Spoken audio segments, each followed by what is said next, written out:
ভিডিওটা অনেক দিন আগের ভিডিও। আমার সোনাই যখন মানে বাড়ি গিয়েছিল তখনকার ভিডিও আর কি।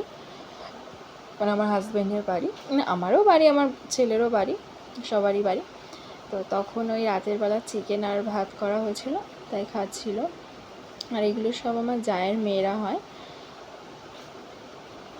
জ্যাঠা শ্বশুরের ছেলে বৌমা এরকম আর কি। তো সব দিদিদের সাথে খেতে বসেছে সোনাই। আসলে কী হয়, বাবু এগুলো বড় হয়ে স্মৃতি হিসাবে সব দেখবে ভিডিওগুলো, তখনও আনন্দ পাবে ছোটোবেলাকার এগুলো।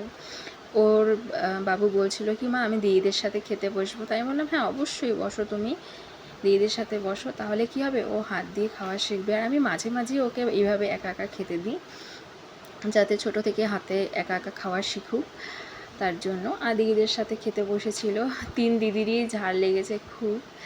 আর কারণ চিকেনটা, কারণ কি বাচ্চা তো একটু ঝাল লাগবেই। তো সবাই মিলে যাই হোক খেতে বসেছিল। আর আমার চায়ের মেয়ের তো সাংঘাতিক মানে ঝাল লেগেছিল, সবারই আর কি, সবার খুব ঝাল লেগেছিল। আর হচ্ছে ছোটো তো ওরা এখনও খুব ছোট, তার জন্য। আর এটা আমার হাজব্যান্ডের বাড়ি, এই যে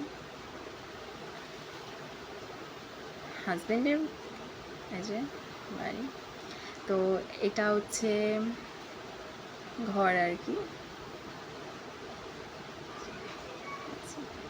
এটা আমার ভাসুরের ঘর, এপাশে এটা ঠাকুর ঘর। এই ঘরে আগে শ্বশুরমশাই থাকতেন, কিন্তু উনি চলে যাওয়ার পরে ঠাকুর ঘর করা হয়েছে।